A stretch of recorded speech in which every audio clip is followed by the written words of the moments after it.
August, the year 2026. Time really flies pretty fast. And of course, just like always, we have pretty much and more lined up for you. But first thing first, I want to take you through some of the, stories making headline, especially this particular week. And there has been some, allegations of the nature of opaqueness from the FIFA president, that is Gianni Infantino, and matters regarding, the sale of its 20% stakes. In this regard, this was, UEFA explicitly declared that it has lost confidence in FIFA's president Gianni Infantino and current leadership. So this is what happens. The conflict over private investment. Now, the proposed FIFA push fast-tracked plans to spin its commercial operation into 20 billion US dollars venture, selling a 20% stake to private investor, including a firm tied to Joshua Kushner.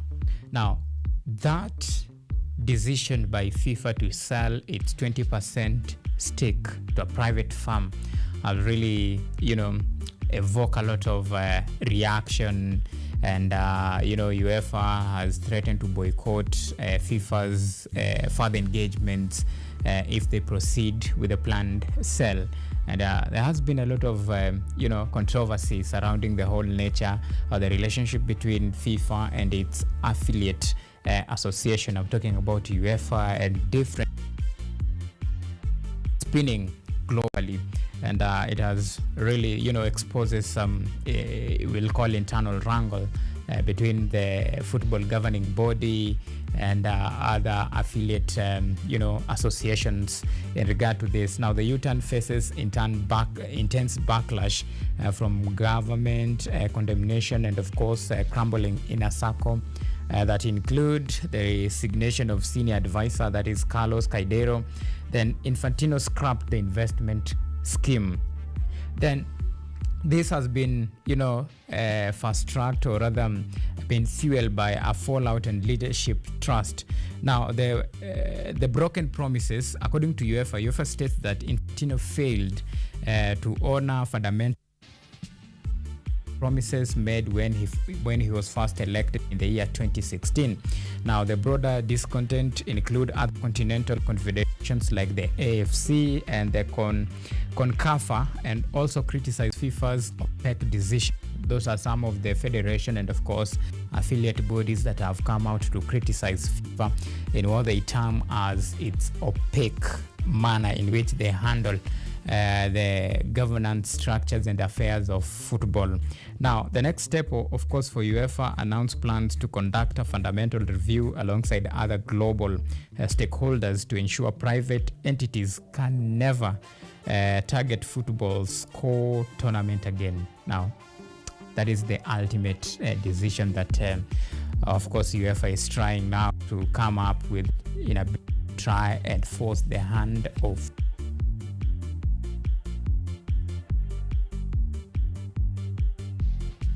shares to a private investor. So it's a developing story, and it's something that we are following keenly, and be sure to update in whatever will be happening, because this is quite interesting. Is it time now for Gianni Infantino now to pack? Well, that is some of the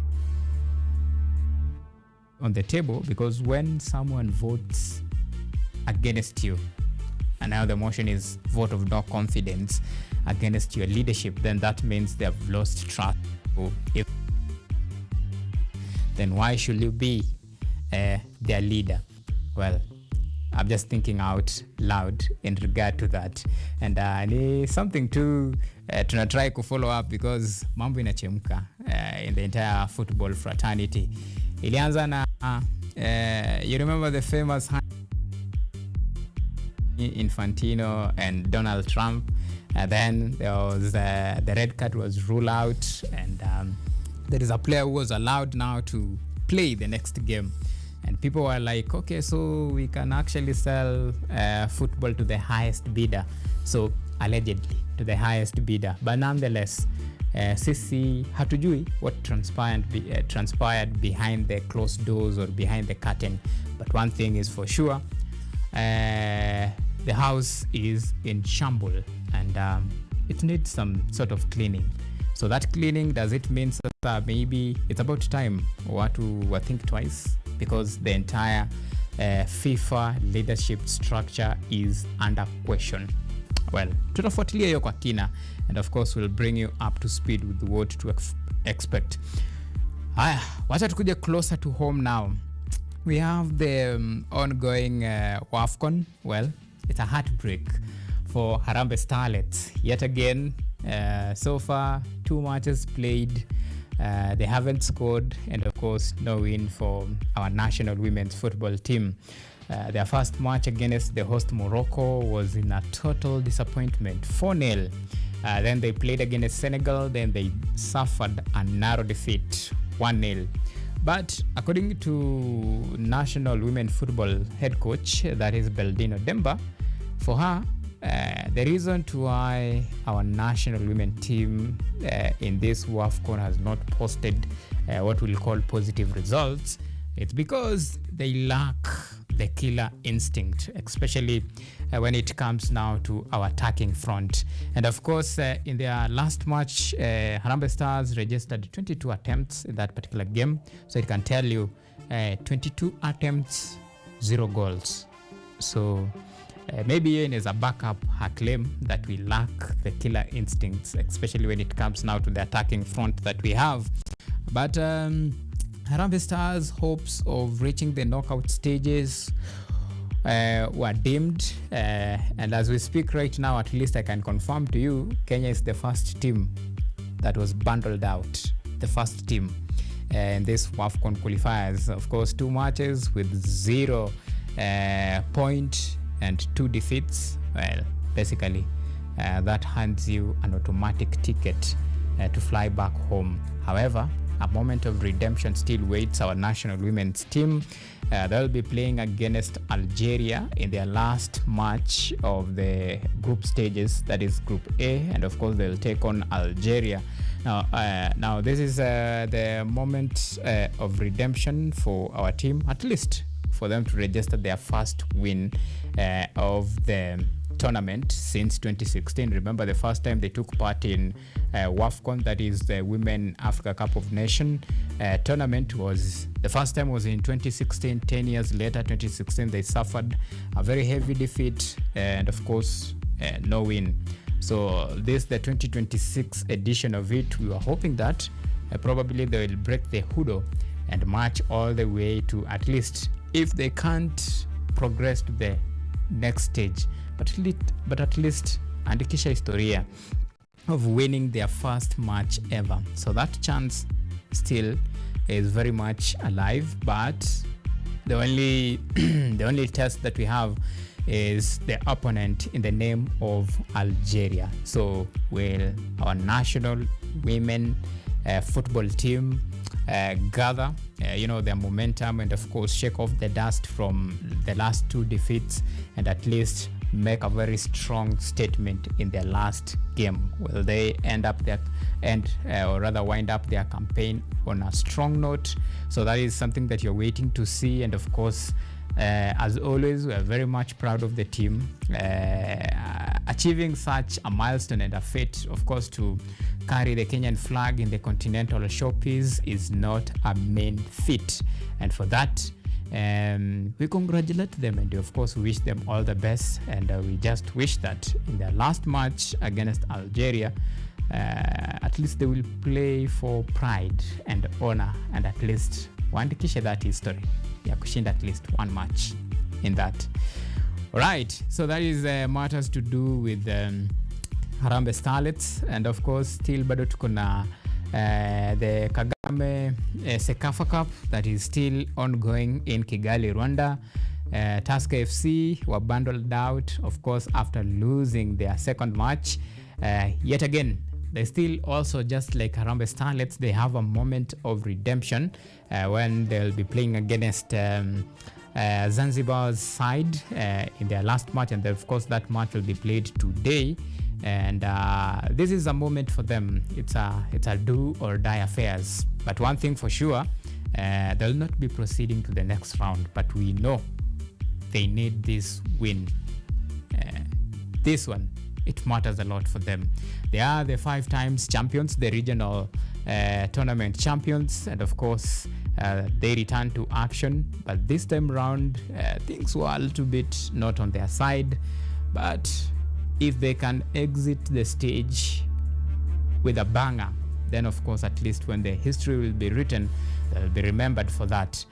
Because they already have a very rich and decorated history. They have won it 5 times, so that is an accolade that we can't just write it off. But at least for this, the 2026 edition, given the fact that this is the 47th edition of this particular tournament, things are not pretty much favorable in their own way.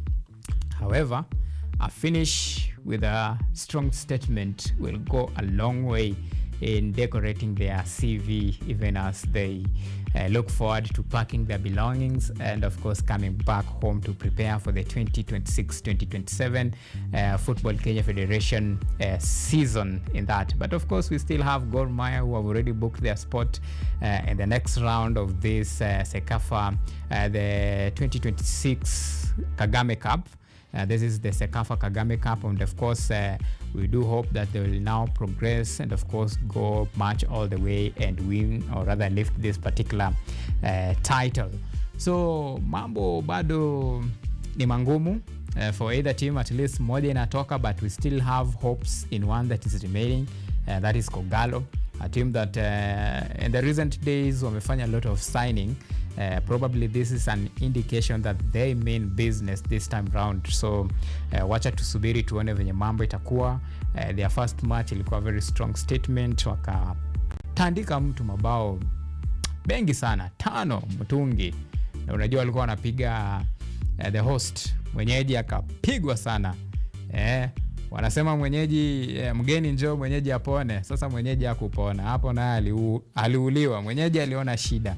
But their second match against Ugandan champions wakatandikwa, but of course they bounced back, and their third match, which was a determinant whether they will be moving to the next round, at least they squeeze a win. And of course as we speak, they have already clinched a ticket to represent that title. He relinquished the title to a new champion, and as a result, right now as we speak, Kenya sits 12th in the global standings with 8 medals, 2 golds.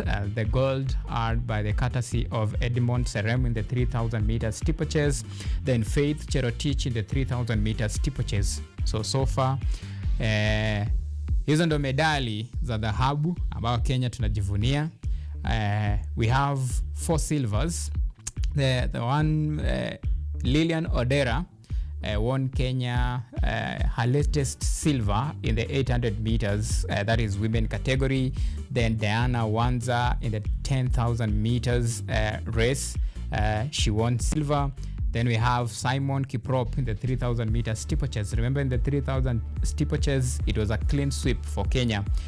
We won gold, silver, and of course bronze. And of course Simon Kiprop won 3,000 meter steeplechase silver in that manner. Then we have Stephen Dangiri in the 10,000 meters walk race, that is the men. But we still have a couple of races, because our preserve, our strongest suit always, it is in the track and field events. When it comes to other events, we have really struggled, and no wonder we are not posting very positive results when it comes now to this. However, when it comes now to the track and field, we still command a lot of respect, and of course that is our preserve, and we have always dominated, because when you look at now the medals that we have won, majority of these medals have come in the track and field events. So that tells you where we have really invested. But now this is a challenge now to Team Kenya, and of course to the Kenya athletics fraternity moving forward. Now to other sports, other disciplines. Now, when it comes now to the like of judo, boxing, we still lag behind. Talk about swimming, and we really need to do something in order for us to improve on our medal tally. So we need to borrow some leaves from these countries that are really doing exemplary well when it comes to other disciplines. We for quite sometimes 100 meters was not our race, but Ferdinand Omanyala showed us the way that if we believe and of course consistency, hard work, we can actually achieve the impossible. So with the same trajectory and the spirit, I still believe that tunaweza fanya magic when it comes to other disciplines like boxing. We have very good boxers. So it's about time now we go back to the drawing board and ask ourselves a very some hard questions. What can we do to improve these other disciplines? We have the likes of even netball, table tennis. We have a whole lot of discipline that we really need to improve on it. And the bigger question right now is about the Kenya's now preparedness when it comes now to the 2028 Olympic Games. Does the Commonwealth Games reflect what to come in the near future as far as the global competition of course is concerned? That is quite a very important question, a $1 billion question in that regard. And of course, as a country, we need to internalize such questions and of course go back to the drawing board and ask ourselves hard question and see how fast we can move from that particular point. And of course, in terms of medal standings in these Commonwealth Games, we want to see which team, or rather which country, is actually faring on well. Where are we? Kenya, of course, Kenya took position 12 in the global standings. Took on 8 medals. Of course, out of those 8 medals, remember 2 are gold, 4 browns, and of course 4 are silver and 2 are browns. Remember, in the last edition we finished 13th in the global standings with 21 medals. Tulikuwa na 6 gold in that similar fashion. So tuko na almost 4 less, but nonetheless we still have a couple of events to go, especially in the track and field to be so. That is athletics. So medal standings. Let me bring you up to speed with how things are as far as the medal standing is concerned. Now, in just overview, the leading in terms of global standings as far as the medals is concerned, tuko na number 1 there, tuko na Canada, Australia in that similar fashion, and then tuko na England, tuko na Canada, a couple of countries have really shown their prowess when it comes to these Commonwealth Games, and this can be as a result of these particular countries investing in different disciplines. So Canada so far, Australia so far, they're gonna have 133 medals, 57 gold, 31 silvers, and of course 45 browns in that manner. Then followed by England, 19 gold, 35 silver, and then wako na 29 browns. Total medal tally, that is 83. Then Canada at third with 17 gold, 16 silver, 21 browns. Total medal ni 54. Then Scotland, the host nation, wako na 10 gold, 8 silver, 16 browns. Total medal ni 34. Then we go to Nigeria. Now, Nigeria actually is the first African country in terms of when it comes now to the Africa. Nigeria leads. They are globally in the global standings, or rather the overall standing. Wako 5th position with 10 gold, 6 silver, and of course 4 browns. Total medal ni 20. India at 6th with 8 gold, 8 gold, 15 silver, and of course 7 bronze. Total medals ni 30. Mtu anaweza jiuliza mbona Nigeria iko na 20 medals na wako 5th, na India wako na 30 medals na wako 6th. It's because Nigeria in terms of gold wako juu, wako na 10, then India wako na 8. Now you see venye hesabu zinafanywa. Now New Zealand wako na 7 gold, 10 silver, and of course 8 bronze. And then South Africa wako na 7 gold, 9 silver, and 10 bronze. The total medal standings ni 26. Then ukikuja kwa that is Malaysia wako na 7 gold, wako na 3 silver, and of course 3 bronze. Total medal ni 13. Then Jamaica wako at 10th with 7 gold, 2 silver, and of course wako na 5 bronze medal. So total medals ni 14. Then Wales at 11 with 6 gold, and of course 6 silver, and 12 bronze. Total medal 24. Then Kenya 12 with 2 gold, 4 silver, and of course 2 bronze. Total medal 8. Now wao wako 12th position, then followed by North Ireland, and of course the list continue paka this is a total of 34 countries. So tunaenda all the way. Kuna countries zenye so far hawaja register a single gold, the likes of Malta, ukienda hapa tuko na Rwanda. So hatuko mbaya. 8 medals iko sawa, gold ni 2, silver ni 4. Tuko sawa, tuko somewhere. And of course by close of business today, we might actually be talking of some maybe more gold. Remember Kenya will be taking part in the 800 meters. That is final. We have our very own Wycliffe Kinyamal, and of course Calvin Loti, who will be going head to head in the 800 meters men's final. Then we have 800 meters men's final, 5,000 meters men's final today, and 4x4 relays. So bado tuko na plenty to look forward to, and who knows, by the end of this particular tournament maybe tutakuwa tumeimprove on our global ranking, and of course medal tally. If we can win in the 800 meters men's race, tupata at least 1 gold and a silver, well, see tutakuwa tumeimprove on the from the current position penye tuko, at least takuwa ni 3 golds, 5 silver, tukiendelea hivyo. Then still bado in the 5,000 meters, bado still we are waiting for a couple of surprises here and there. So let's keep on hoping, believing, and praying for the best. I know many are wondering mbona last time tulimaliza position 13th with 21 medals, of course including 6 gold. This time round tuko na 8 medals na tuko position 12.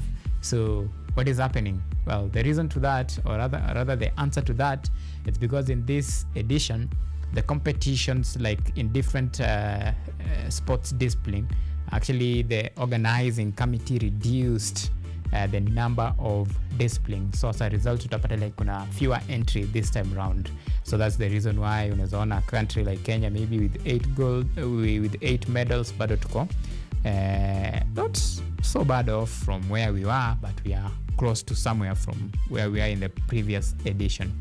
But of course, just like I said, this is a bag of mixed results. Kuna areas kwetu tulikuwa tuna expect ikuwe like ni sure win, like in the 100 meters.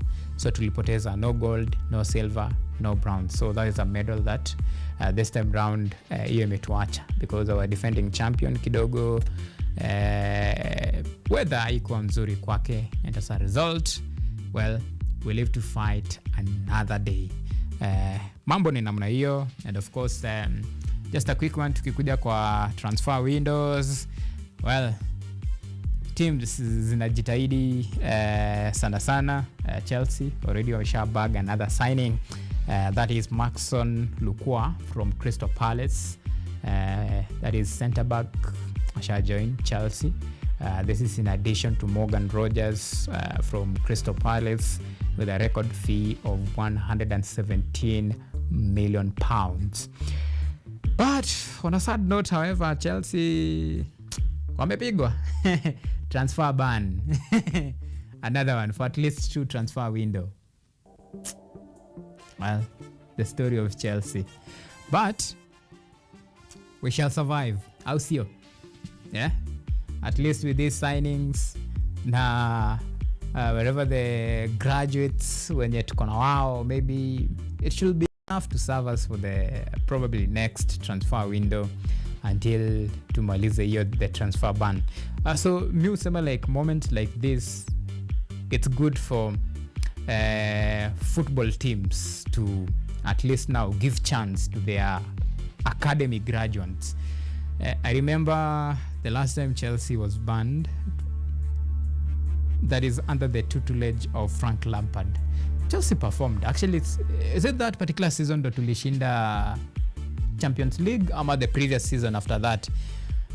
The likes of Tammy Abraham now are graduated, the likes of Mason Mount, Reece James. You see, hapo ndo talent sasa ilikuwa breed. Now you can see Reece James aka transition to one of the dependable players in the Chelsea squad, courtesy of that transfer ban. Mi usema probably maybe kama kungekuwa na that transfer ban, then maybe sahi Reece James angekuwa anachezea another club, because back then the policy of Chelsea, especially when it came to the academy graduate, was so bad.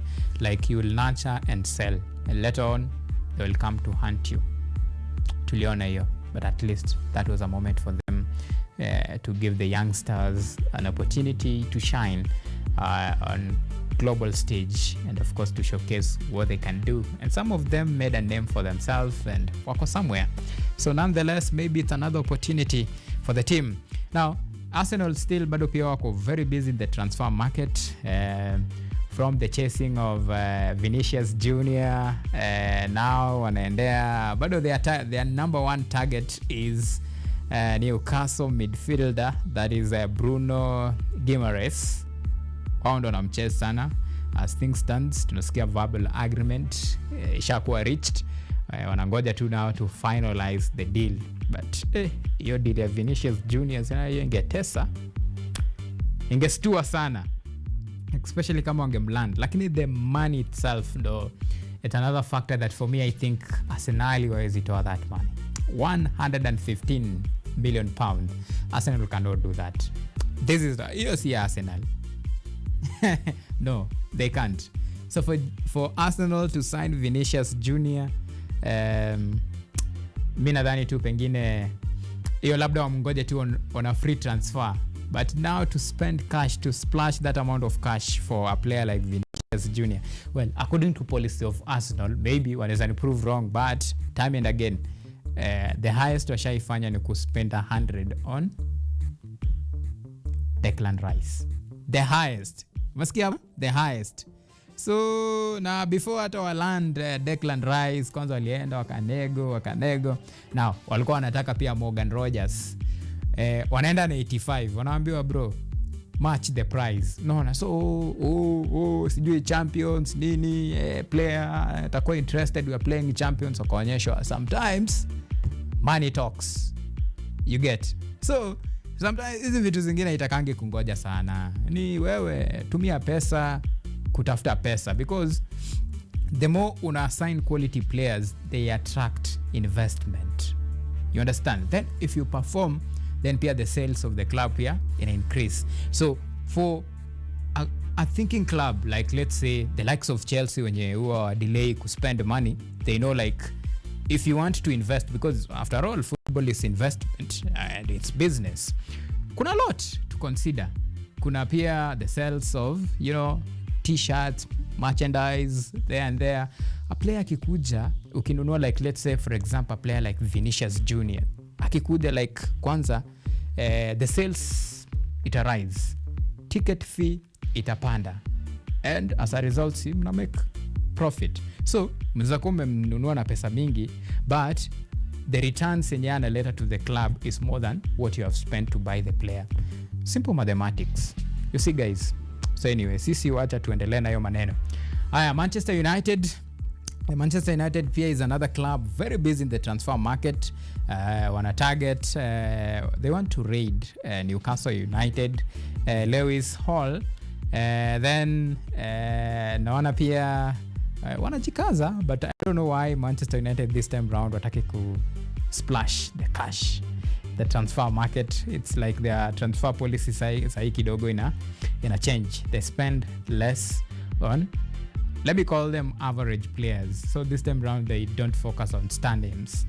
So ndo tunaona like, don't be surprised ukisikia some few very surprise names here and there signing for Manchester United, but we just hope maybe wataperform, because sometimes you can buy stars na kuja wa flop, or you can spend a lot of money buying a lot of players, average players, na end up kuwa very useless in the end. So sometimes it depends with the how you do your scouting. When it comes now scouting to the right player, will he fit the system?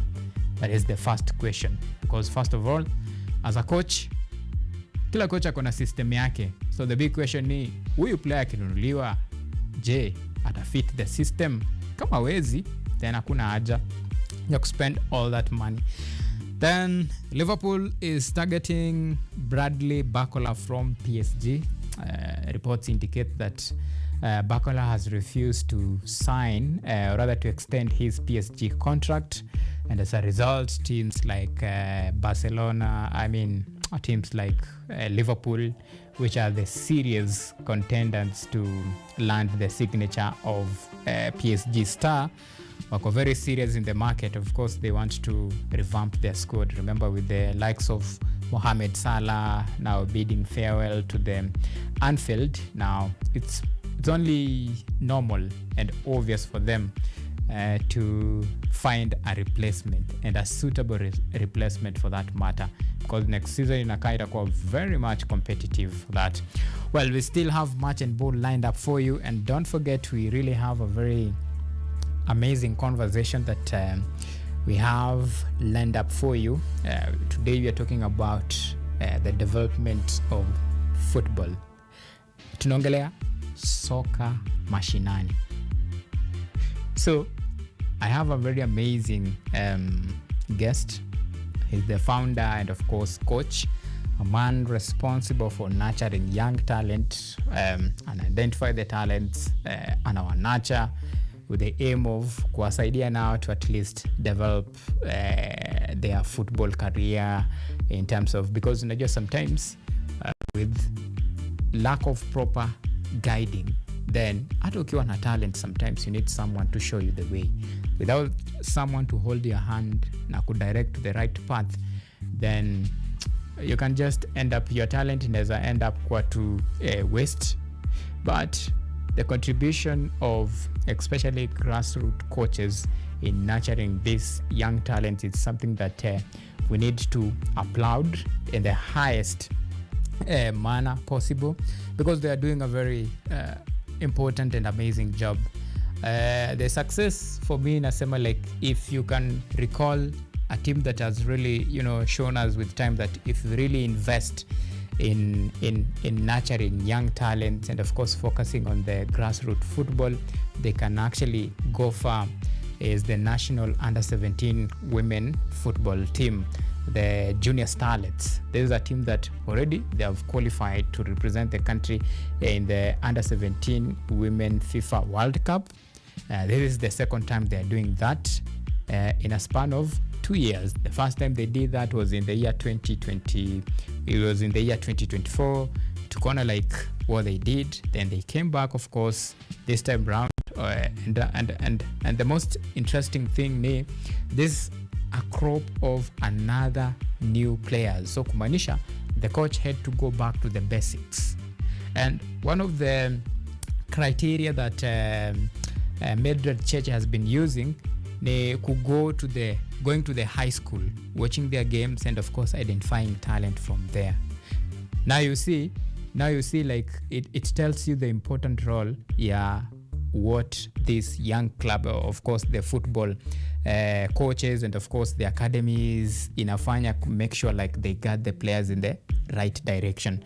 So imagine like that approach, if it can be used by other football clubs in the country, the likes of Gor Mahia, name it, FC Leopards, they develop leagues in the Football Kenya Federation. You go to these football academies, you identify talent, because talent iko. So if you want now to elevate our game to the next level, tunahitaji that. But of course, in order for that to happen, we still need support. Like we need to support this grassroots football, because kuna some other talents somewhere enye haijapata that exposure. But imagine angepata the right exposure, then the right clubs ikuje like now ifanye their scouting, then as we speak now Kenyan football sasa ingekuwa ina go now to the next level. So those are the basics, and hiyo ndio conversation that we want to have today, you know, nurturing young talents, developing like grassroots football. And of course my guest, I'll be introducing him later on just to give us some insight in this very important discussion that we'll be having today. But first thing first, let us now focus on some of the stories that will be forming the basis of our show today.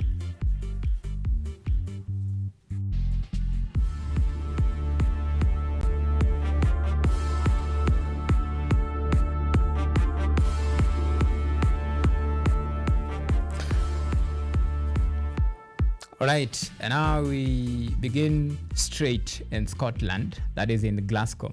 Now, all eyes will be on Wycliffe Kinyamal, who will be down to action tonight, aiming to defend his men's 800 meters title he won in the 2022 in Birmingham, in the United Kingdom.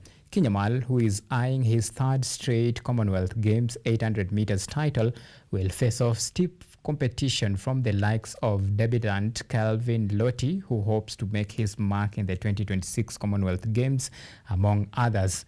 Kenya, who sits 12th in the global standings with 8 medals, 2 golds, 4 silver and 2 bronze, will be hoping to add more medals in their cabinet in both athletics and para-athletics, with 11 finals on the card, including relays.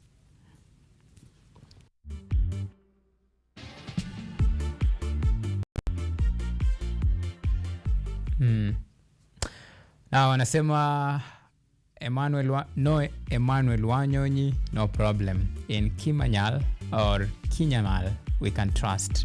And of course, pia there is another star, that is Lottie, inspired by the exemplary performance of Emmanuel Wanyonyi, another star who rose from the junior all the way to senior. And of course, he's really doing a lot of good stuff, breaking records, flying Kenyan flag high.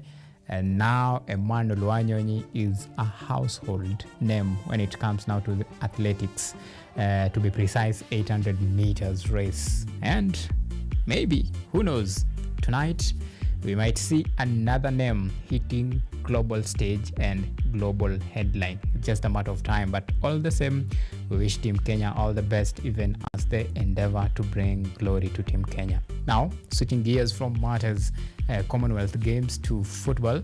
Now, Football Kenya Federation Women Premier League champions Police Bullets have been drawn in Group C of the Sekafa Women Champions League qualifiers that is scheduled to take place in Kigali, Rwanda from the 22nd of August to 6th of September 2026. Kenya will face Tanzania's Simba Queens and Uganda's Top Girl in the regional qualification.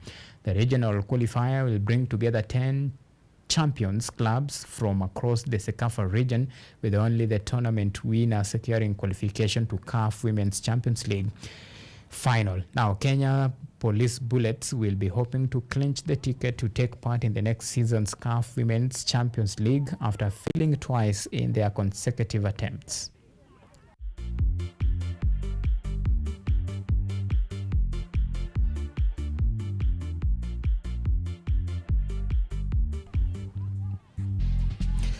All right, remember the first team to actually represent Kenya, or rather the first Kenyan team to clinch, that is we call it CAF Women Champions League ticket, was the Vihiga Queens in their first inaugural edition. So after the Vihiga Queens, now Kenya Police Bullets have been dominating Football Kenya Federation Women Premier League for at least 3 seasons, but in their quest to represent the country in the continental showpiece, they have really come short of qualification. So this is their third stab the qualification attempts, and of course we hope that this time round we'll at least clinch that ticket and of course represent the country in that CAF Women Champions League and emulate the feat that was achieved by the Vihiga Queens. Now, construction of Rirungu Stadium in Nyeri has resumed after months of delays, marking a renewed push to complete the long-stalled government project.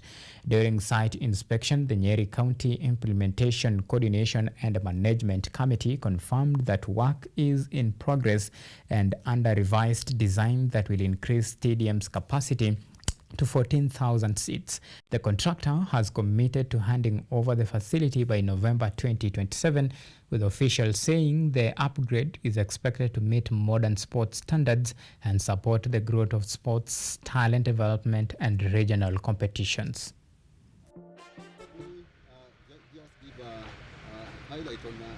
Let me just give a highlight on whatever we have done.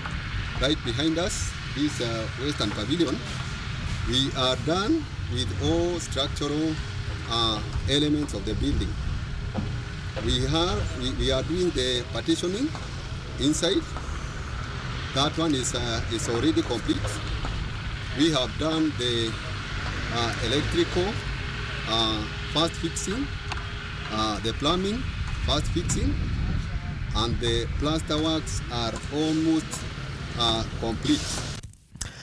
Right. Amesema by November 2027, that is when we should expect the project to be completed, the 14,000 seat stadium that is in Nyeri. We just hope that that particular timeline that has been given by the contractor, maybe itakuwa met, or maybe tunazaenda at least lower than that. Kama umesema November, ukimaliza by October or even September, that's good. Lakini tusiende paka 2028.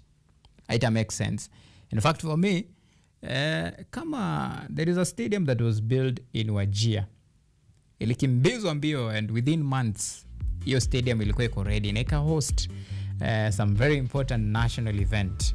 So kama inaweza happen huko, why not huko Nyeri? So sioni the logic. Mi naona tu kama tunaweza fast track if it can happen. Kama Talanta Stadium ni 60,000 seaters, ndio?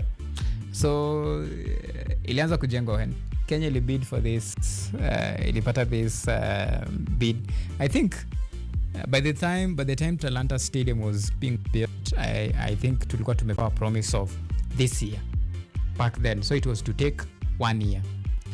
And that is a 60,000 seater capacity. And of course, ikona bado a lot of things. It's a big one. So if it can be completed, let's say less than 24 months, then a 14-seater stadium should take less than that.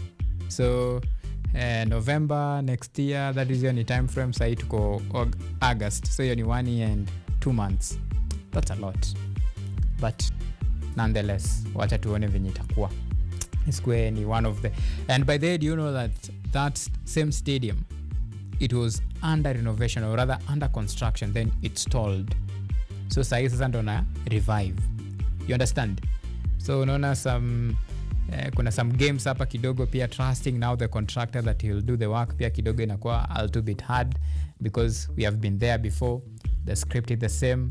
So I don't know what magic atatumia this time round to convince us, but who is responsible? Is it the county government, the government?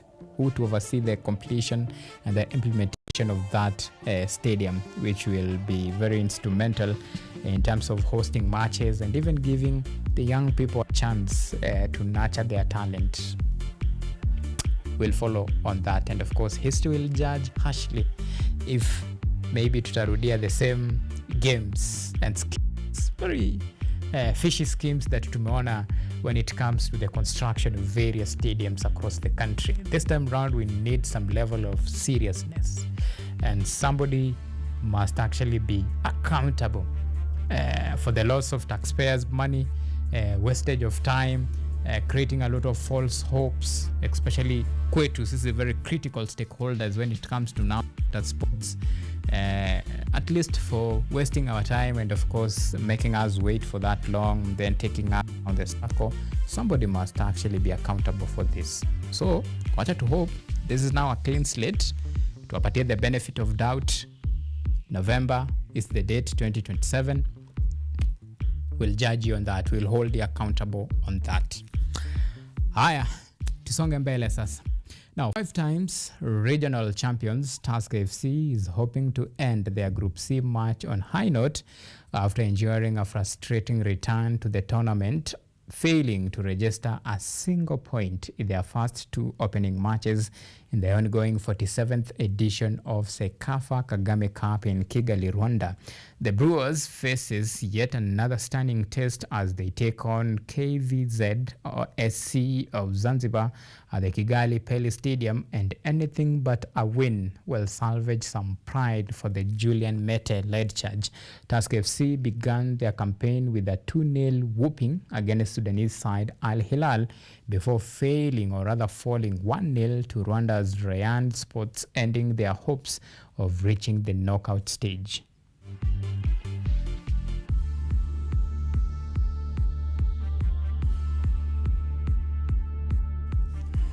All right, now that was a very a rude welcome to Tusker after missing in action for quite a while. But remember, like we say, sometimes, you know, si kila siku soko kwa na rada safi. Sometimes unapata rada ni chafu. So hopefully, let's say in this edition, soko ilikuwa chafu for Tusker. So the only thing they can do is to make sure like their last match, at least wanna show up with a lot of zeal, confidence, and of course the swagger that it deserves. And of course, I'll make sure like wanna swagger this team before now they jet back to prepare for the 2026-2027 Football Kenya Federation Premier League, and hopefully we hope for better outing in the next edition should they manage to take part in the next edition of Kagame Sekafa Cup. All right.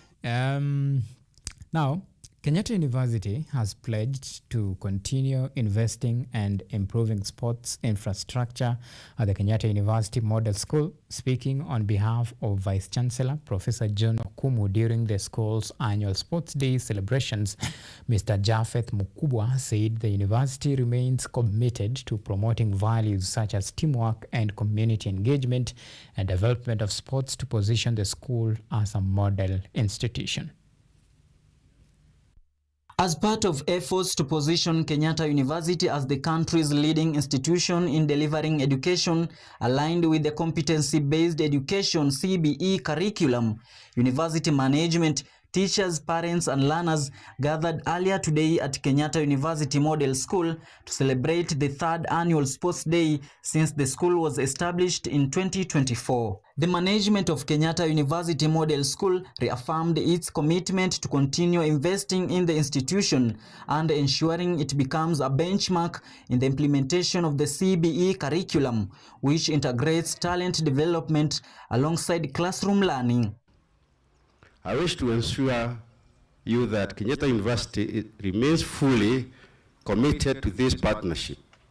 We shall continue to invest in growth of the model school, strengthen the quality of teaching, learning, expand opportunities for innovation, and progressively improve the school's infrastructure and learning facilities to support our growing learner population.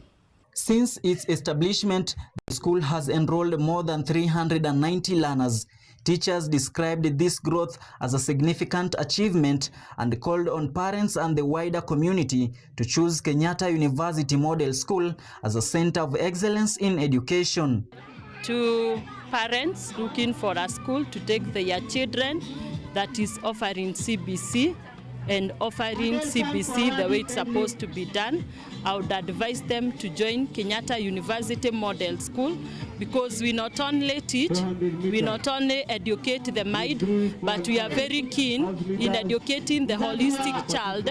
We educate the head, we instill the knowledge, we educate the heart, we instill the values. Beyond classroom instruction, the school continues to nurture learners academically while also developing their talents through co-curricular activities, with today's sports event clearly demonstrating the value of sports in education.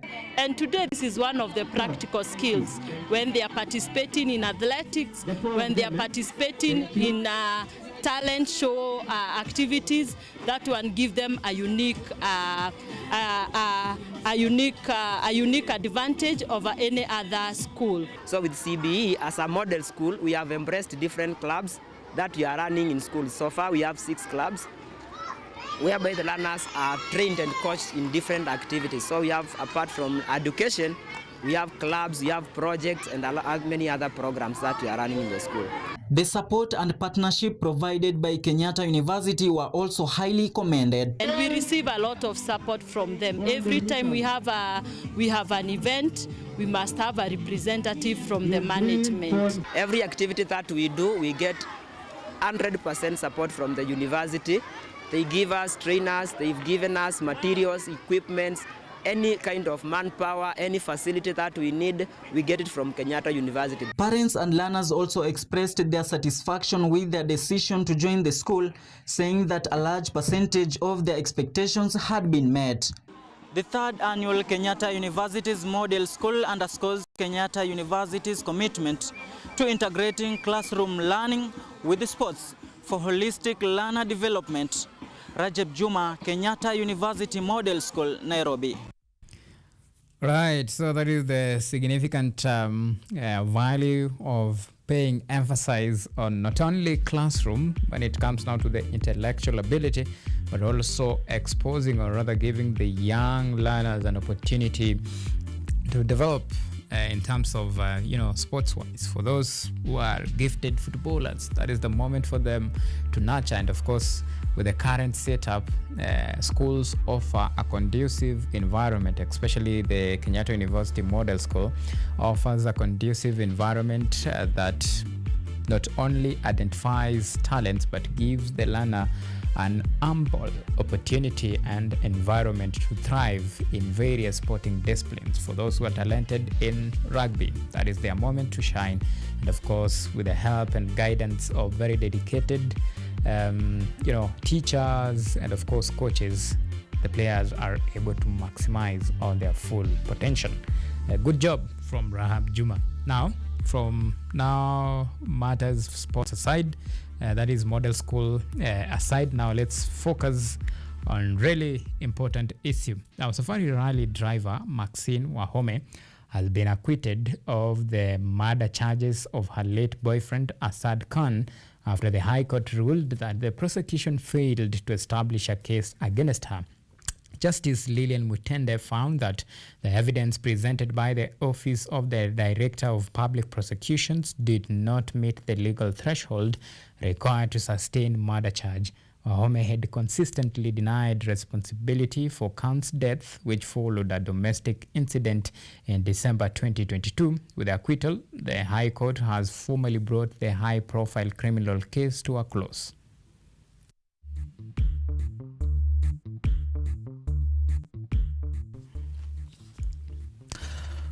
All right, so we are done with the most important part of some of the stories that will be making, that will be forming the basis of our show today.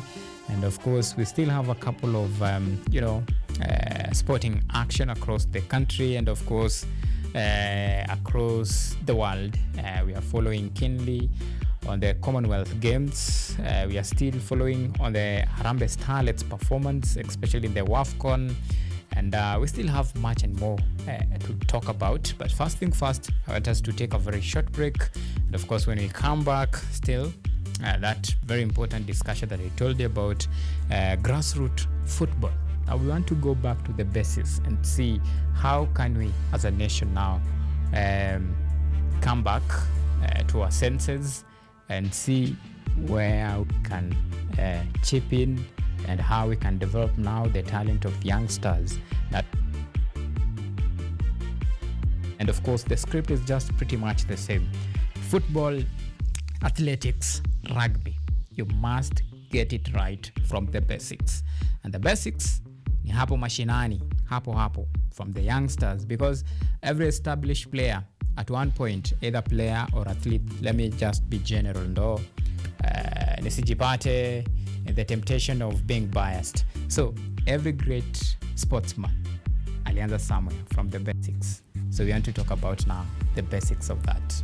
And that is the discussion that we'll be having later on. So let's take this short break. When we come back, plenty more to talk about.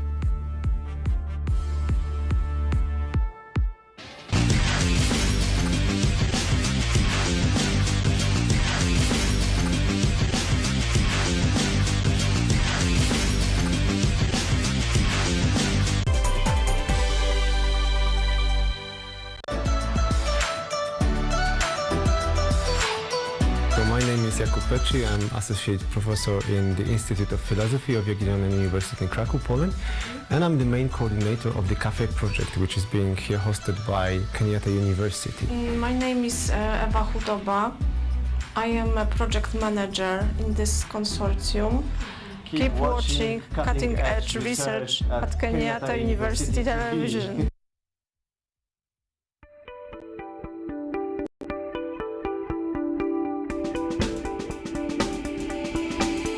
We know life gets busy, but your well-being is of great importance.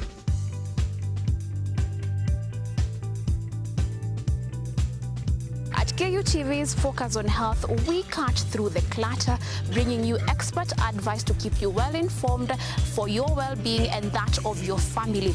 Every Thursday, 7:30 p.m., join me, Yvonne Kemuma, as we bring you health and wellness right at home.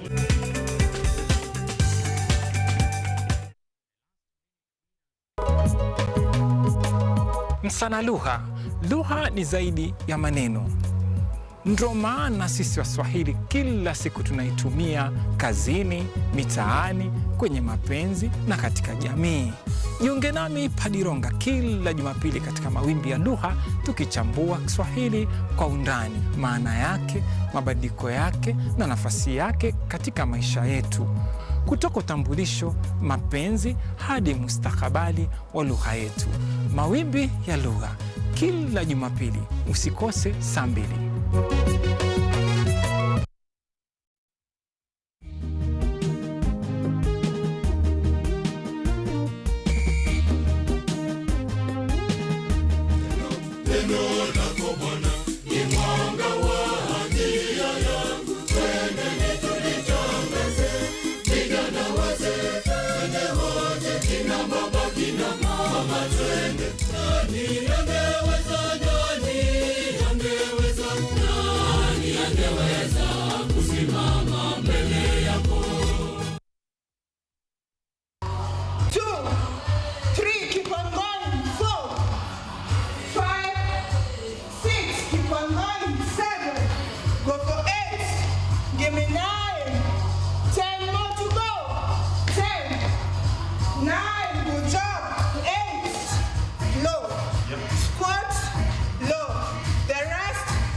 Wanasema kula uhondo kwa taka matendo, na bila shaka matendo yake yakazaa uhondo. Bidii na panda shuka zake zikamfanya awe mwanga wa dunia.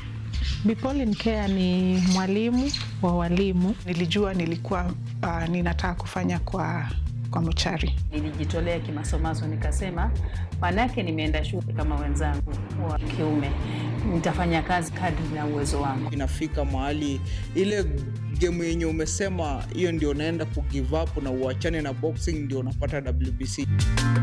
Fahamu mwanamke huyu kwa utendeti zaidi ukitazama kipindi cha Mwanamke Mwake Mwake.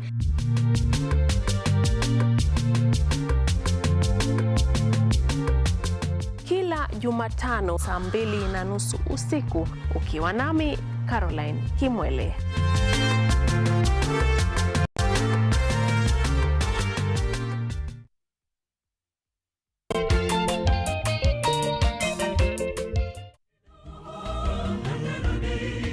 Kaka mtazamaji, popote ulipo, unapokuwa ukitazama Safina Show inang'wananga sasa hivi. Ungana nami Albanas Mwania, nahodha wa Safina Show, nikutoe ng'ambo ya pili hadi ufuoni. Safina Show, sauti ya matumaini.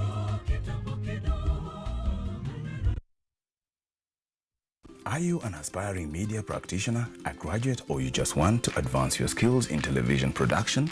Then welcome to Kenyatta University, where education meets innovation. KUTV, the premier university television station in Kenya, is now offering short courses in TV studio, field technical operations, and video editing. Through these courses, you will acquire hands-on skills on camera operations, media production, lighting techniques, audiovisual editing, and sound and visual control, and how to operate key equipment in modern TV control room. Enroll today at KUTV and discover your full potential in cutting-edge TV broadcasting. Graduates of these courses will receive professional certificates. For more information, visit our offices at KUTV Studios or call us on 020-870-4252 or 020-870-4255 or SMS us on 0739-110-544. KUTV, a new experience.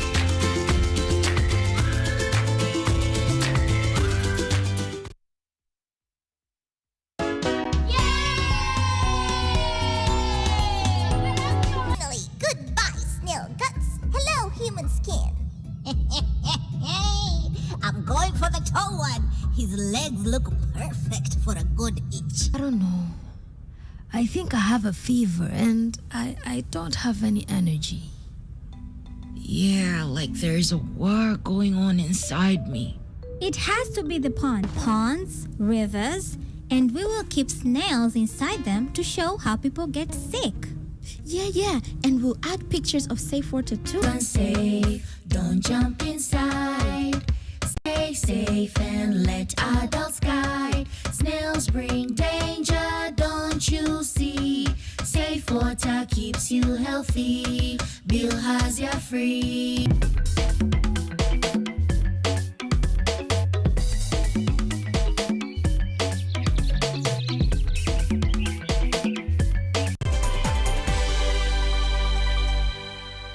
I was taking them shots like it was nothing, like it was a joke. When I try to get sober, I'll get so sick, I'll have to drink again. I started wishing, oh my God, I wish I could be sober.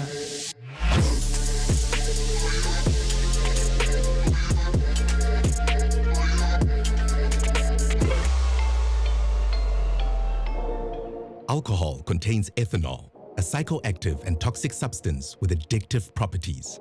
It is associated with significant health risks. My name is Nachamba, but everyone calls me Nachi. I'm 25 and I'm currently recovering from alcohol abuse. I first started drinking alcohol on my 18th birthday. I went out with my friends, so they got me gin. The first time I actually took the first sip, I actually gagged and choked and everyone was laughing. And me, never wanted to feel a challenge. I'm like, oh, I can do this better than all of you. And I remember losing my jacket and one of my shoes. That's how I got hooked. People who start drinking as teens are up to 4 times more likely to grow addicted to alcohol. I went to school in Malaysia. You know how you feel free and just realize, okay, I can do whatever I want? What I really liked about the drinking was, I think, just the feeling of just the euphoria. It gave me this different type of a version of me. Alcohol enhances the effects of GABA, a natural neurotransmitter that helps you calm down. At first, this might help you feel more relaxed in a social setting. However, as GABA's effects wear off, the brain rebounds and becomes overly active. Consuming alcohol also affects the stress hormone cortisol. All this can make you more stressed and anxious. I felt like every time I was at home, I never really got time to be myself. I kind of felt lost. So when I went to school, I found my tribe. We used to drink like these really small bottles of alcohol that are like really cheap. Alcohol can harm different regions of the developing brain. This can affect your learning, memory, decision-making, and emotional well-being. Academic-wise, I was like really good at it. A lot of people would come and I'll be teaching them. And then me, the teacher, I got drunk in the exam room and I blacked out. So I actually like failed my paper. That's when Dad was like, okay, what's going on? I was called at school. No, come and see what your daughter is doing here. She didn't enter a class. She should just sit outside and wait for her friends. The pain of losing your child towards drugs is a huge one. Later we discovered she's pregnant. I left my baby daddy. He was like really toxic for me. After I left him, I think I started drinking now with anger. Mom was really, really upset. She was like, you're breastfeeding, you can't be drinking. It reached an extent where she got the baby while I had blacked out, and she took everything and she just left me there. Needing more alcohol to achieve the same effect, having a strong urge to drink, or unsuccessfully trying to reduce are all clear signs of addiction. At this stage, drinking often shifts from seeking pleasure to avoiding negative feelings caused by withdrawal symptoms. I would drink Monday to Monday, but I'll get so sick. So I started throwing up like bile and I thought, okay, I'm gonna die. I started wishing, oh my God, I wish I could be sober.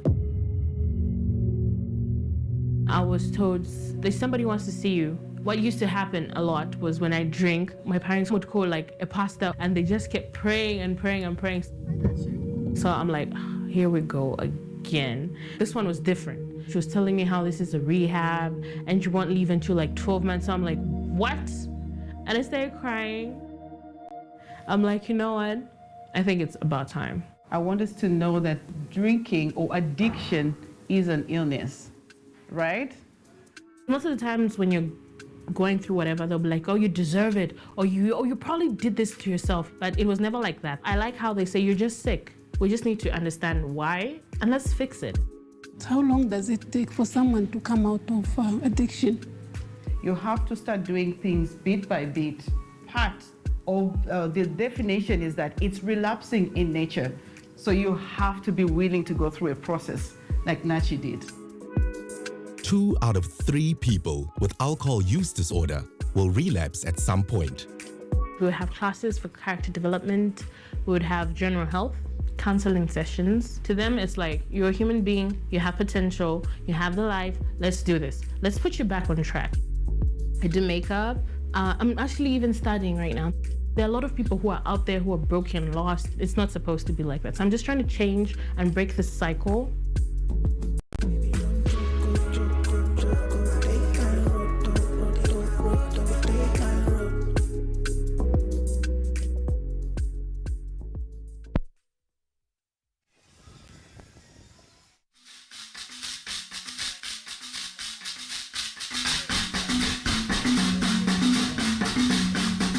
Ninakukaribisha rasmi kwenye mitindo ya kipwani, kipindi kinachokuza utamaduni wa kipwani, nikikuletea mazungumzo ya moja kwa moja na wataalamu, vyakula vilivyopikwa na kukorombezwa, viungo mwake vya kipwani, ngoma zetu za asilia za Kimijikenda, bila kusahau tarabu na chakacha. Yaani wanawake Uswahilini watakuwa wakinengua na kuzungusha viuno. kama panga boy za trekta ndani ya mitindo ya kipwani KUTV, ukiletewa moja kwa moja kutoka Salama Bling Beach Resort kila Jumamosi saa 10 jioni na Jumapili saa 4 usiku, ukiwa nami mtamu wako Zaidi Asali. Mimi naitwa Waridi Tamu. Mpenzi mtazamaji, usipitwe na matamu.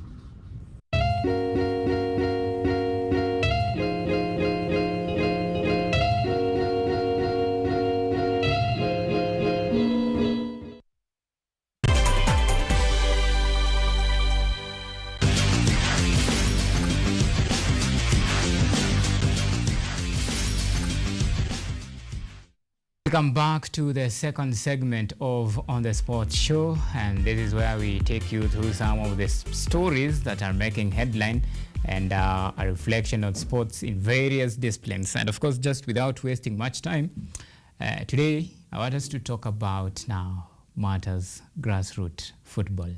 And I have two amazing gentlemen here in studio just to shed some light in this very important discussion. Let me just introduce them pretty fast. In fact, by there, I'll give you an opportunity to just introduce yourself, then tell us the current position that you're holding, even as we proceed. Okay. My name is Lawrence Akech, the founder Hybrid Sports Academy and the head coach Hybrid Sports Academy based in Langata. Yeah. At least for the first time, not for the first time. At least sahi comfortably naweza tembea niseme kuna mtu anajiidentify na a woman's name. My name is Auma even, so watu shangaa. So leo nimepata mwingine Akech. Awesome. Yes. My name is Mustafa Nasir, sporting director, co-founder, Hybrid Sports Academy. Hybrid Sports Academy. Yes. All right. So, coach, pretty fast, take us through the journey. Hybrid Sports Academy. Ni nini haswa ilifanya mkamua to come up with this Hybrid Sports Academy, and so far the journey kwaje? So one, namshukuru God kwanza kwa this journey. Haijakuwa journey rahisi, but tunaendelea give thanks. Tuna turn 2 years this year, November 1st. Yeah, and so far so good. Imekuwa amazing journey. Though kuna challenges up and downs, but tunashukuru God. Yeah. And even as you talk to us about now the history of hybrid sports, tuambie in general, because umesikia wewe ni umesema title yako ni sporting director. So if you come to matters administrations tunatambua sana. Okay, then even as unatupatia some perspective about Hybrid Sports Academy, talk to us pia about now the state of grassroots football and how best maybe tunaweza now bring the conversation down now to the where the conversation really matters, to the grassroots football itself.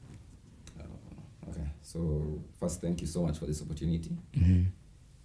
I think one of the main motivators when we started was we felt like there was a gap between preparation at grassroots level and readiness for the higher stage. So for us, even the name Hybrid is because we feel like we are a mixture of both sporting excellence but also nurturing professionals in terms of them being able to express themselves, in terms of them, the kids being able to take opportunities and whatnot. Because when we were growing up, there's a lot of things about the industry that we weren't prepared for or told. All we knew is how to play, and that's why it's ended. So we saw that gap there and felt like we could do something about it. So we came together and formed the academy, with the main aim being able to prepare competent athletes and professionals. So even if they decide to be coaches, even if they decide to go into sports medicine, we want them to be ready. And because there's a big gap in that, we don't have structures, even at the highest level, because no one at grassroots level is prepared to take up these positions. You know, no one tells these kids about sports law, about contracts. And so I think at grassroots level, the first thing before we even get to the federation or what third parties can do, is capacity building. Capacity building. Teach these kids young how to exist in a professional setting in football. So learning to negotiate, learning to just be confident and express yourself, learning your worth, your value. And so then when they get to the highest level, they're prepared for that. And when we do that for long enough, we'll have a big group of competent professionals who will then now elevate the industry as a whole. Talk to me about now the missing link that we have been missing for the longest time. When it comes now to talent identification, talk about now scouting, because these are some of the procedures, or rather the things that really matters when it comes now to the development of a youngster like the current group that you have. So what is the dislink, that the missing link between talent identification and of course scouting, and the right standard and procedures in place to help especially the young footballers who have aspirations and of course talent from the interaction that you get to reach now to the next level that each player deserves to at least get there at one point in their life? One, growing up, hata mi nilitaka kuchezea one of the best academies. Nilitamani sana kuchezea ligi ndogo academy iko hapo Ngong Road, na sikuwahi pata uwezo wa kucheza hiyo kiwango ya kufika hiyo ligi ndogo. Not because sikuwa mzuri, but there was not that link between the ghetto coaches and the makoch wa hizo academies. So forming this link, tulijaribu ku come up na one of the academies.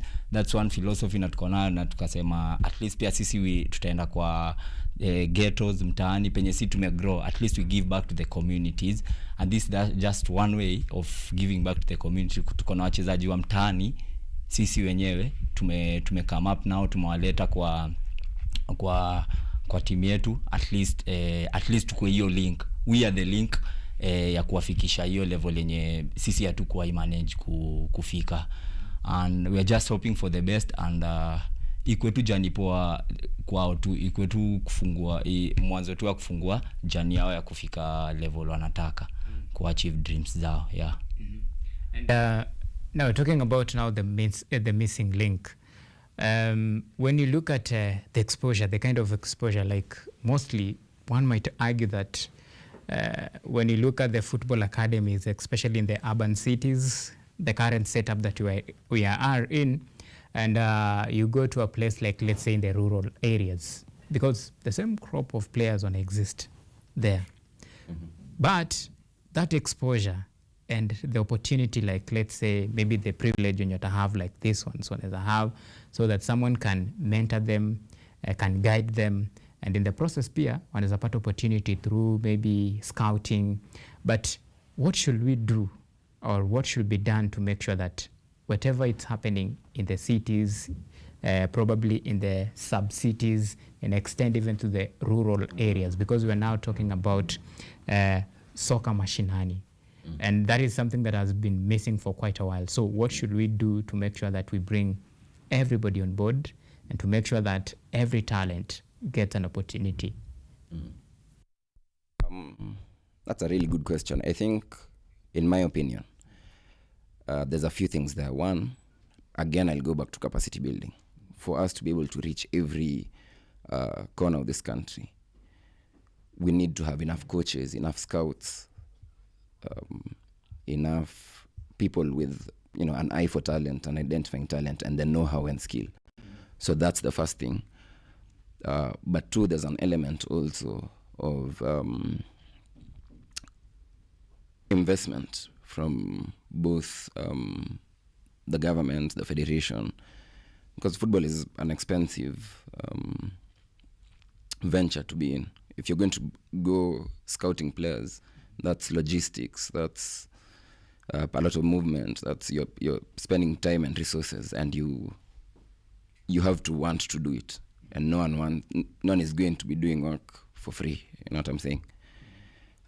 And so there needs to be an element of investment and finally seeing this thing as a job, as a full-time job. Because also one of the things we get a lot is, apart from coaching, unafanyanga nini? You know, we need to professionalize this industry. A lot of people don't believe that football is all we do. You know, so again, professionalize the industry, infrastructure, you know, having enough equipment, facilities for the kids to play in, and then that's where we start. And then we just let the kids play, and the talent is just going to come out. Yeah. This is a whole stakeholder approach. It involves now the coaches, the founders of the academies, and I believe even the federation has a role to play when it comes to this. Now talk to me about the role that the federation and even the parents themselves should play are very critical stakeholders in when it comes now to nurturing young talents. So what role should the federation, especially the Football Kenya Federation, play in helping either upcoming or even developing academies to make sure that in as much as they try as much as possible to nurture these talents, they have conducive environment and everything that is needed to make sure that they uplift the talents of youngsters? Okay, one, the federation at least inafanya a good job. At least now, for the last 5 years, kumekuwa na more classes za macoaches which zime impact sana kwa grassroots football. At least players wenye wanakuwa coached saizi wana get kuwa coached na the right people wenye wako wamefundishwa kutoka kwa the right people other than venye kulikuwaga kitambo. At least ni ball tu ya kucheza mtaani, tunapatana, tunacheza, inaisha, unaona. And then kuna hizi playoff za league za federation, the under 13 youth leagues, the sub county leagues, ina involve saizi hata unaona sub county league inataka kuja at least kwa the under 17 other than venye ilikuwaga kitambo ni watu wakubwa, unaona. So at least wa create hizo more tournaments za federation, at least zina bring watu pamoja na makocha pamoja, wana share ideas, unaona. So we want more tournaments and more classes, at least classes zikuje kwa wingi. Ina open up mind za makocha wengi. True, sika kitambo venye at least makocha wengi wako wanaendanga class. So hiyo imechange all the dynamic yote ya football. At least makocha wanataka kulearn na wanataka get new ideas. Alright. Yeah. And from administrative point of view, what would you say is the biggest challenge, especially that as a nation we face when it comes now to focusing where it matters the most, the grassroots football? I mean, there's a few things there. One, like Coach has said, for a long time, to me, I think the federation's main job is just to create a conducive environment for talents to thrive. You know, have organized leagues, have proper referees, have structures where, like Coach is saying, there's no need, for example, for the sub-county league, jamaa alikuwa anacheza Premier League zamani, then career yake imeisha, then comes down. This should be developmental. You know, so just structures have been a big challenge. You know, for a long time we didn't know how, for example, do you access opportunities at national level in terms of the youth teams, you know, the junior stars, the junior starlets. But that's growing. It takes time to build these structures. So I think I truly believe we're on the right track, but there's still a long way to go. The main challenge was always structures. You know, I didn't know how to get from here to here to here. Yeah, there's no clear pathway, but that's slowly changing, even in terms of coach education, in terms of structures, proper leagues. So we're getting there. Yeah. I think because you're talking about nurturing young talents, I think this is just the right a moment for us now to focus on the critical stakeholders now, the youngsters who are the main character in this story. We're just supporting their stories, because at the end of the day, the foundation must be laid with them. Now we want to see what in store for us, and of course, ni nini wanaweza to show as a team, given the chance, the talent. I can see a couple of medals. Now will be the right moment and the perfect opportunity for them. Kudeni. This is your moment to shine. Kila mtu achukue trophy yake. Kila mtu achukue trophy yake. To shine. Kila mtu.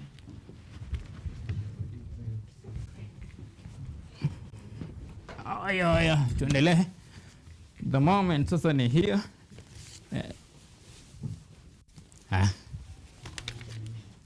Sasa Mike moja nataka tupatie the youngsters, then coaches nyinyi mtabaki na moja fanyia a bit of explanation.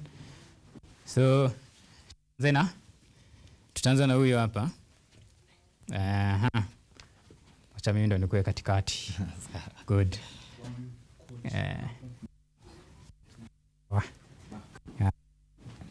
Ati sindio? Haya, wapi Mike? Tutaanza hapa. Nani atatufanyia explanation? Yeah, ama ni coach? Can you explain? Hello. I want one. Player and a coach. I'll do it. No problem. Haya. So first of all, utatuambia kwanza kwa majina. Utuambie unacheza position gani, ina which category. So wana pia uko na awards. Yeah. So litambulika in which award. So tuanze kwa majina. My name is Lioran Karani, and I play for under 11 and I'm their captain. Yeah. So Leo, the award is for which competition? Most improved player of the year. Most improved player of the year. Yes. Wow. You scored a lot of goals. Not really. It's just like I improved on myself personally, mentally and physically. I learned what I didn't know, and I improved by playing with others and people who are better than me, and I got exposed to elite players who helped me realize my weaknesses and helped me move on. All right. To explain hiyo kidogo. So Ryan here is he joined us pretty much when he started, November 2024. And there's a few basics that he was still behind on. Maybe struggling a little bit with his confidence. But one thing I'll really give him props for is he never minds doing the work. Okay. So he'll put in the hours, he'll work, he'll ask questions. One thing he does a lot is ask a lot of questions. Okay. On where to improve, what to do better. Not only to the coaches, but also to his players, which is what makes him a leader as well. And, through that, he put in a lot of work. And in the course of last year, improved incredibly in his ability, in his confidence, everything. And so every year we usually have an end of year gala. So at the gala, he was our most improved player for that reason. Okay. Yeah. So when you grow up, which player do you want to be, or which team do you want to play for? I want to be that type of player who plays for the right thing and plays well. One who plays for the team, not for themselves, and I want to lead the team that I'll play for. So which team do you support locally? Let's begin. Tuanze hapa locally. Locally. Gor Mahia FC. Internationally. Liverpool. Yeah. Ako lost kidogo lakini. Yeah. Atakuja on the right track. Hand over the mic to the next one. So give us a brief introduction of yourself. Tuambie the award yenye umeshika, it was for is it a tournament or for what? My name is Kefa Karabu. I'm a striker. I play for under 15. The award I won was for the best ambassador of the year. And yeah. The best ambassador of the year. Yeah. So this is a really important award for us. Team ambassador of the year means someone who in their character embodies what the team stands for.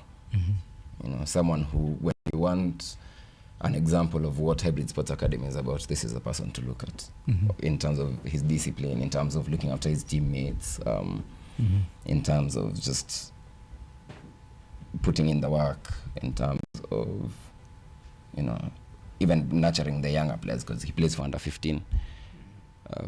You see it in how he relates to the 7, 8, 9, 10-year-olds. Okay. Yeah. All right.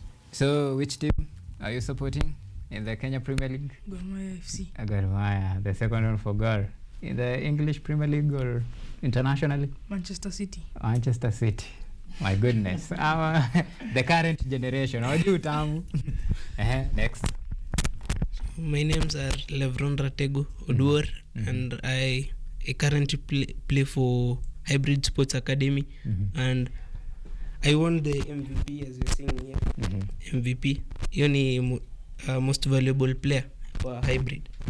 So hii award venye liwin haikuwa rahisi kuwin, but venye lipo hii award sikuanga na feel ni mimi. Yeah. Siku feel ni mimi ndo nimepo hii award juu haikuwa rahisi. Yeah, since the start of the season nika put more effort, discipline na pia God first. Yeah. All right. So you feel good?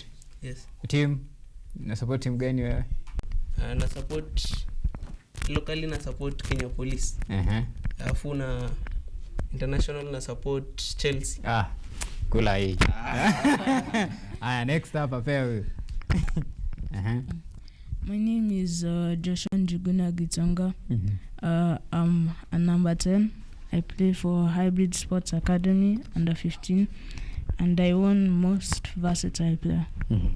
So under De Bruyne ama wendo nani? And do the donkey's work. It's showing excellence in everything that you do and putting in effort and doing things that they push you the extra mile, and overall in everything that you do, someone can point out that in school you do well, at the academy you do well, in everything you do you strive for excellence. All right. Haya. Sapa. Huyu anakaa ni keeper huyu. My name is Caleb Nabwile. I'm playing goalkeeper.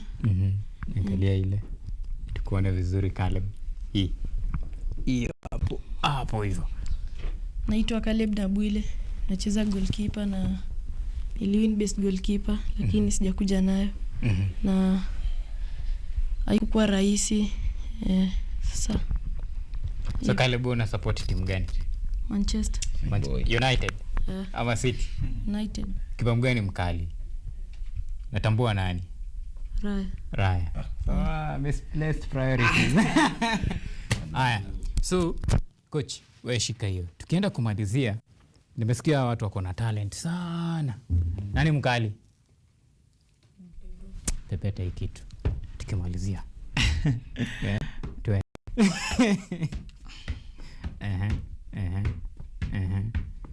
Unasema wewe ndo versatile ama wewe ndo ile? Wewe ndo most valuable player wetu of the season.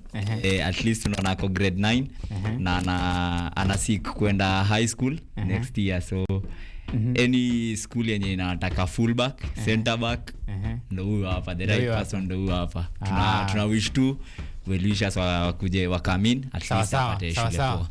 Nasikia yeye ndo Ratego, si ndio? Ratego. Sasa wewe Ratego, fanya hivi, acha nikuonyeshe kitu. Juu sasa unajiuza kaa hivi.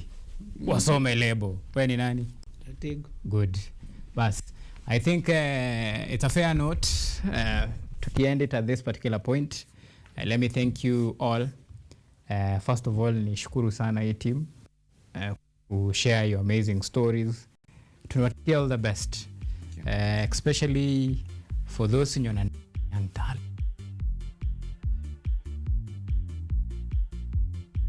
So the job like to support as many talents.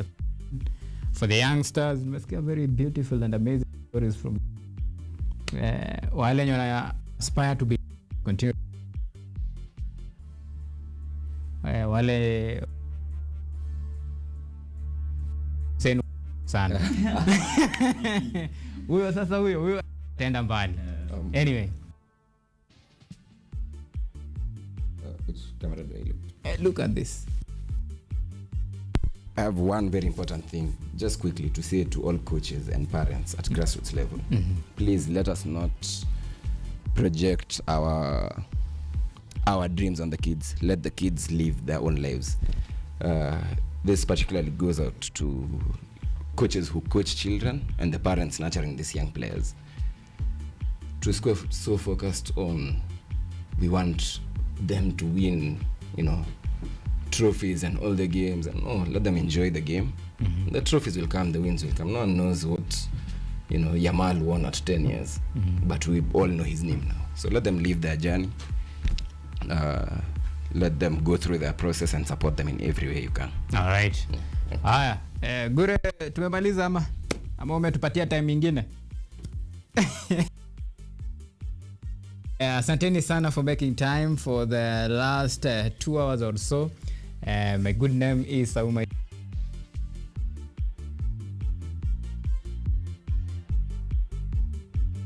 Najua mimi msao usiku zako.